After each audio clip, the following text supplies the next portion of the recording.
dark. Good morning, Paul. Hey, Paul. Morning. How are you? Good. How are you? Good.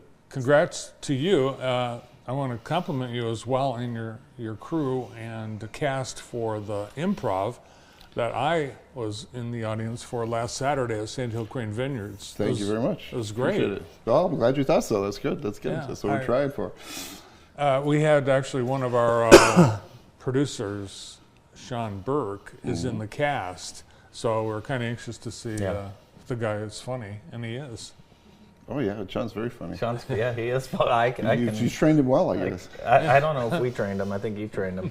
You guys have a lot going on, including a holiday dinner right around the corner. Oh, and it's not an actual dinner; it's a play, of course. But yeah, we have a lot on the plate right now, and that's going very well at this point in time for that kind of stuff. Yeah, the holiday dinner is our first actual stage production that we've done. We did a festival. We did a lot of short plays during the festival that we hosted, and we've been doing a lot of things around town. The murder mysteries are sort of plays that we do, but we're finally, after a long time, getting back to stage plays. And so this is the first one we've done since we got into Jackson. So. Awesome. Looking forward to that. That should be great. Is there audience participation in this? A small amount, there is. We are leaning into the participation type things for theater because we're trying to be on the cutting edge of things. This is sort of what's happening in New York and everywhere else, is that immersive theater is very popular, and because everyone has this fantastic movie theater in their home. Nowadays, with just a couple $100, you can buy a pretty nice television and you can sit and watch a movie, and so it's not as much of an incentive to go out and watch people at just a play from a long distance away, and so there's a big movement towards involving the audience and having it be more of an event. And so this is a dinner party where the audience is just a little bit part of that dinner party, and they're asked to weigh in on some opinions about the cast and things. So it's a comedy. It's a really fun show, really fun. Paul, how can we get tickets? Well, you can get tickets at monsterboxtheater.com, and that's the easiest way to go.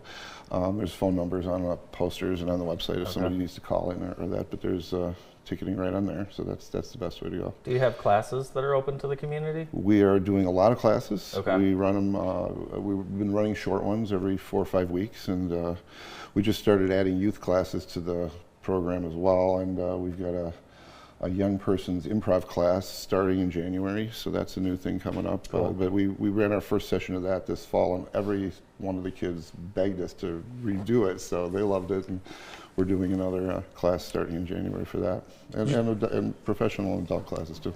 You should have a class for the improv audience, so they know. Did we confuse you at the show? No, I knew what to do. I've been to improv before. I knew, but you know, when you ask people to shout out something, so the show on Sand Hill Crane, there's a lot of wine theme to it. So at the very end, the last skit, you know, you needed an object, and you asked the audience, "We need an object.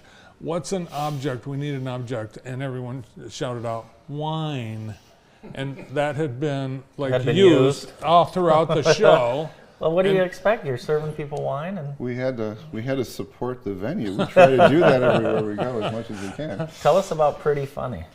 Oh, that's Michigan Theater coming up in January. So we have that'll be our second comedy show at the Michigan Theater, and the first one went over very well. So this is going to be a bigger, better, a little weirder, if you see the picture on the screen there, show with our cast of beautiful, pretty characters there.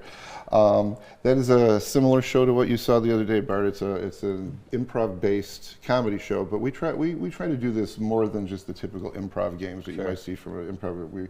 We're doing multimedia, and we're breaking the fourth wall in that show a little bit, and there's going to be some fun things that happen out around where the audience is sitting and things, and I think I better clarify this, is that people are always afraid of improv for some reason. They think we're going to drag them up on stage kicking and screaming and make them do things they don't want to do, and it's not like that at all.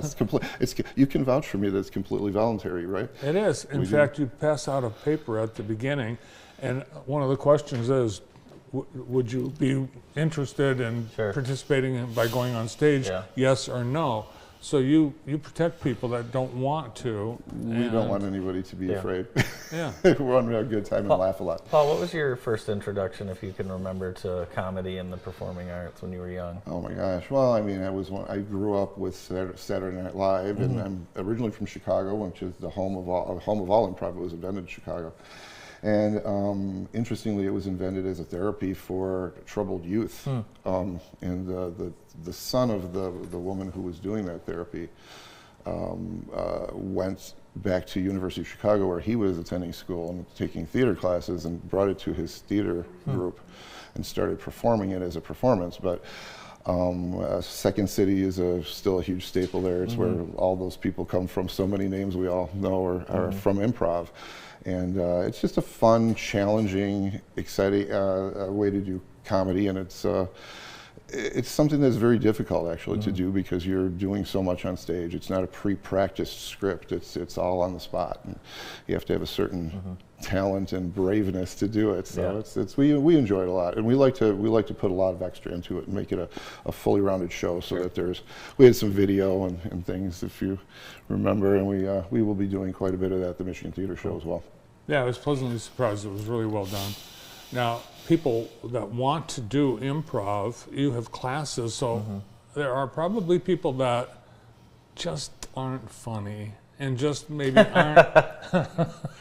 Yes, I would say probably. Well, they just aren't cut out for improv, because you got to be funny fast on your feet. And brave, like you said, Paul. There are some very, very good actors that are awful at improv and hate doing it and don't want to be good at it. And there are some terrific improv people who are terrible actors. And so it's an interesting thing. And where we try to find people who can do both, because you need to do a little bit of both in the kind of things we do. So for the murder mysteries and things, we have a semi-script. Half of the show is scripted and part of it is interactive.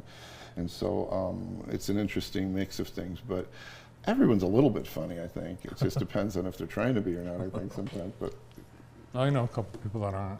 Same. Who are you thinking of? Kent Maurer. He's funny. Well, naming names, oh my goodness. He's funny. He's made me laugh before. No, I'm kidding. Kent's very funny. Oh, God. So I talked to Sean last night. I said, how's ticket sales for the show? And he said they're going really fast for like Friday night, tomorrow night, but between the two holidays, there's still great tickets available. There's still tickets available. We took a little bit of a chance. We booked this. We're at the Theodore, by the way, down the street, which is they're just remodeled over there, and we want to put a board out for them because they've been working with us. It's a great venue now, we weren't sure if doing something right around the Christmas holidays was going to be difficult. Everybody has plans and things, but it's the theme of the show, and we also felt like we needed to get it going. So we decided to try, and it's going well. It's a small venue. We've got it set up. It's a small audience. It's less than 50 in the audience, and so we hoped we could do well with it. It's going well. So we're going to have 6 performances, and it's both weekends, the weekend before and after Christmas, and it's a good theme because the theme of the show is. I can't give too much away. There are a lot of surprises, and that's what the funniest part of the show is. But the theme is the awkwardness of being brought to your new girlfriend's or significant other's family for a holiday get-together, and meeting them for the first time, and then meeting you for the first time, and that's the beginning of how everything unfolds. It's a bit of a farce, and it's a very, very funny show. And as you said, Sean is one of the characters in it, and he is very, very funny in it. He's doing really well with it, so talented guy. And we should also mention Max. He's involved as well. Did you hear Sean lost his keys the other night? Did I hear? Did I find them for him? Are you the one that found them? Oh, I don't know if we were all looking for them, and yeah, it was interesting. I heard they added an hour to everyone's evening. Oh, more than an hour. More than an hour. These don't always go till past midnight, but it was looking for key. It was an interesting thing. And yeah, we should mention Max is assistant directing with me. He stepped in and was getting involved a little bit, and he's doing a real good job too. So talented guy as well. Yeah, stay tuned to his own Max Fritz and Sean Burke in Monster Box Theater. Get tickets. Should be a lot of fun. And your website has everything, classes, performances, and more. Just check it out. Paul, thanks for Thank coming you so in. much. Appreciate coming by. Yeah, thanks for being here. Merry Christmas. You as well. Paul Stark from Monster Box Theater. More of the morning show after this.